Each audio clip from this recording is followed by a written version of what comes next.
Hello, my name is Gabby Straneri, and I'm the Communication Manager for AdvanceCTR. Today I'm going to take you through a quick overview of all of the awards, services, and resources that are available to Rhode Island investigators and tell you a little bit about what we have to offer you. So let's get started. Just to begin, I'll preview our mission and who we are, go into the awards and services that we offer, discuss a little bit about eligibility and prioritization, how to request our services, review the professional development offerings that are coming your way throughout the year, just tell you how to find more information on our website and how to contact us. So just briefly, AdvanceCTR is a statewide award from the National Institute of General Medical Sciences. We're equal partners with Brown University, the University of Rhode Island, Care New England, Lifespan, Providence VA Medical Center, and the Rhode Island Quality Institute. We work to support clinical and translational research in Rhode Island. And we do this by awarding funds, research resources and services, and providing professional development opportunities to all investigators in the state. Ultimately, it's our goal that these will fuel discoveries that improve overall health in Rhode Island. So, as an investigator, what does this mean for you? Well, it actually means a lot. It means that we have many things to offer you, including an annual pilot projects program, storefront services in biostatistics, biomedical informatics, and clinical research, as well as a variety of workshops, seminars, and trainings. We are a hub of resources for clinical and translational research in Rhode Island, and we greatly want all investigators to use our resources because they really are here for you. So, first up is our pilot projects program. This is a one-year award for clinical and translational research. We encourage multidisciplinary cross-institutional collaborations, and we have two categories that you can apply for. A single PI can apply for $37.5K in direct costs, and multi-PIs can apply for $75,000 in direct costs. We encourage investigators from different disciplines for this category 2 or different institutions. And for the category 2, the contact PI must either be a junior investigator or a more senior investigator who is transitioning into a new area of clinical and translational research, or who is new to clinical and translational research. These projects really do target kind of investigators who are exploring clinical and translational research as a new area, whether they are a junior investigator or more senior personnel. But senior investigators can also serve as multi-PIs on that category too, if they're not new to clinical and translational research. It just depends what the focus is. And then the indirect costs, we also provide those, anything associated with the direct costs of each budget to the home institutions. So a common question we get with the pilots is what exactly we fund, since clinical and translational research is quite a broad terminology. Well, we do fund a broad range of projects across the translational spectrum, which means that there's a lot of opportunity for investigators depending on your focus area and what you're interested in. We fund anything from basic research to preclinical and clinical research, implementation in clinical settings, and also community engagement. We do use the priorities set forth by the Rhode Island Department of Health to guide us, and we look for projects that have focus on things like opioid or opioid research, as it's a huge priority, or community engagement, projects that involve underrepresented minority investigators, as well as other projects that are respective of our institution, our partner institutions. All of this can be found in the RFA. However, we encourage you to also go on our website where you can see a list of all of the previous pilot project awardees and their project titles. This should give you an idea of the wide variety of projects that have been funded under this mechanism. And the best way to learn about when our pilot projects will come out is by subscribing to our weekly email newsletter, where that announcement is always made first, and as well as on our website, AdvanceCTR.org. You can also reach out to us at any time with any questions. So just looking real quick at eligibility, I briefly mentioned that the contact PI must be a junior investigator or senior faculty who's entering a new area of research. You also can't have received external funding in the role of a PI or co-PI from an R01 or an equivalent. The exception to this is that if you have received an R01, but it was in a different research area than what this pilot project proposes, then you would be eligible. So the key here is new research, new clinical and translational research. And then because we are an IDEA mechanism from NIGMS, contact PIs cannot also hold concurrent co-brief funding or another IDEA mechanism, so in-breed co-brief, things like that.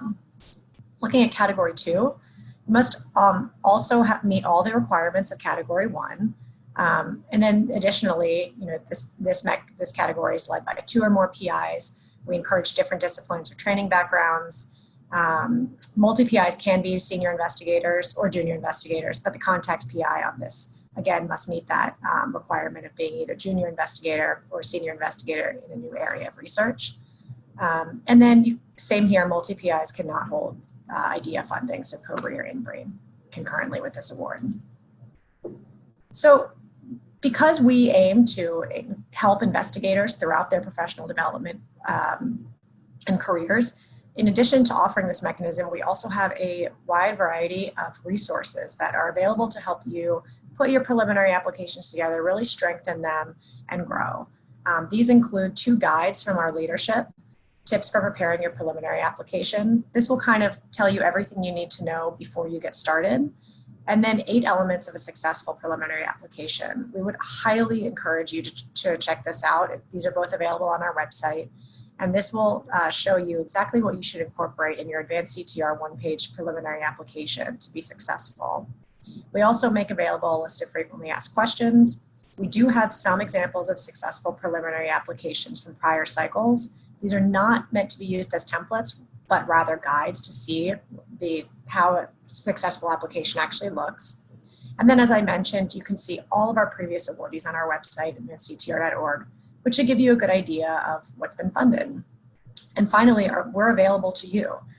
You can schedule a phone call with our leadership once the RFA is out to talk through your research ideas and how to strengthen your application.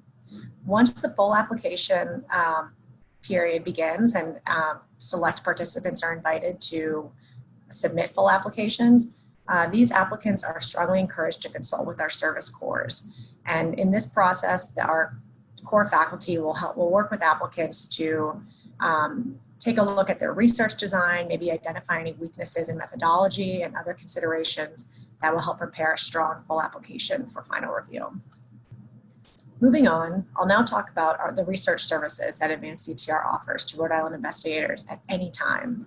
All Rhode Island investigators at a degree-granting institution in the state are encouraged to take advantage of our services in biostatistics and research design, biomedical informatics, clinical research, and qualitative research methods. So I'll just preview some of the services that are available within each core, but I would encourage you, if you're interested in taking advantage of these, to go onto our website, AdvanceCTR.org, where you'll see a much more complete menu of services that each core provides in more details. But on a glance, for biostatistics, for example, this core provides pre- and post-award services for study design conceptualization. They can help you with database creation and management or data analysis. They have a range of software support that's available, and they assist with manuscript and grant proposal review and writing. Our Biomedical Informatics core offers a range of services around data, so data requests, data storage and management, processing and analysis, submission and dissemination, as well as software requests, application and development, grant support, and some educational opportunities. Through this core, investigators are also able to leverage the Ursa Environment, which stands for the Unified Research Data Sharing and Access Initiative. This means that you have access to a variety of local data sources and publicly accessible data sources through this environment. So these include anything from EHR data to current care health information exchange and so on. If you're interested or you need to use sensitive data for your project, you also can leverage this through the Biomedical Informatics core through their Ursa Stronghold environment, which is a secure computing environment for storing and analyzing data. So any data requests or needs that you have, we highly encourage you to reach out to this core and they can help you get started with that. Finally, our clinical research core offers IRB and IACUC application assistance and submission assistance, project management, study visit support in facilities, and specimen collection and processing. I'll speak a little bit more about this. Through this core, investigators have access to the Biobank that's located in the Lifespan Coral Complex in Providence, Rhode Island. And this biobank supports biospecimens that require processing or have already been processed. You can store them there short-term or long-term, and they could be from a research community or from a commercial source. And as you can see below, There are a range of types of biospecimens that can be stored in the biobank, including plasma, serum, cord blood, saliva, and others. I will note that any biospecimens collected under a lifespan IRB approved protocol are eligible for storage in the biobank. So there is that caveat, but we encourage you to learn more about this resource and take advantage of it if you need. Finally, if you're looking for qualitative research assistance, we do make available mixed methods of qualitative research support as well as data analysis and design. So this is anything from in vivo qualitative software training to looking at interview and focus group debriefing, help with grant writing as well, and coaching on qualitative methods. These are all available to you. In terms of prioritization, what you can expect is that we do prioritize our awardees and applicants for our awards programs first. And then after that, we support projects that align with our goals. So that would be investigators from other IDEA programs. If you're putting in an investigator-initiated protocol, looking for abstract and manuscript preparation, or you're working on a short-term project that is looking to produce a specific deliverable, such as a preliminary data set or survey application or other tool. This is kind of how we prioritize, but these services are very available to you, and we encourage you to request them at any time. To give you an example of some of the projects that we've assisted with, these are not awardees, these are just regular faculty out in the state who have approached us with their needs. Our Biostatistics core has helped with, statistical data analysis for an R1. Our Biomedical Informatics core has given access to the Ursa Environment for electronic health data storage and linkage. Our CRC has done patient recruitment and biospecimen processing for a foundation grant and also for a DoD grant, as well as some database creation and management also for that foundation grant from our Biostatistics core. So these services are definitely available, and we encourage you to take advantage of them. Doing so is quite easy. Simply go onto our website, AdvanceCTR.org, and you'll see a menu on the top right corner, and the first button is Request Research Services. Click on that button and a form will pop up that allows you to choose from a menu of options of services that we offer for each core. If you don't know what you're looking for, there's an open field box where you can go in and kind of write what your challenge is or what your question is. And then our project manager will get back to you within a few days and help connect you with the right faculty member who's best fit for your project and go from there. So you can always request services anytime. They're complimentary and available via a service request form on our website. Real quick, I'll just preview some of the workshops, seminars, and trainings that are available to investigators. We always offer consults through the service request form, but drop-in sessions are also available for biostatistics and qualitative methods. These drop-in sessions occur weekly and monthly at various locations around the state, and it's basically a more casual opportunity to come by and meet with a faculty member, maybe talk through a problem, or just get a conversation started around a challenge or a topic that you're interested in that might come up, and you don't need a formal consult, but you'd like to drop in and just discuss these with a faculty member. Those are always available, and the schedule is always in our email newsletter and on our website.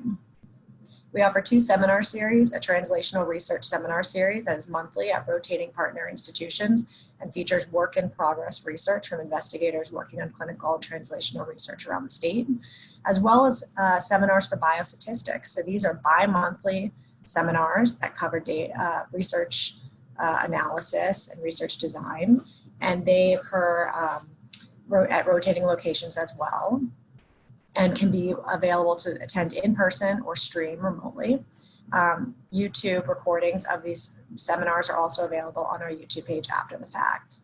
We offer REDCap workshops that are very in demand and usually offered monthly, as well as mentoring trainings, symposia for biostatistics, trainings for entrepreneurship and commercialization, and then clinical research certification programs, which include Primer, Good Clinical Practice, and SOCRA, and so much more.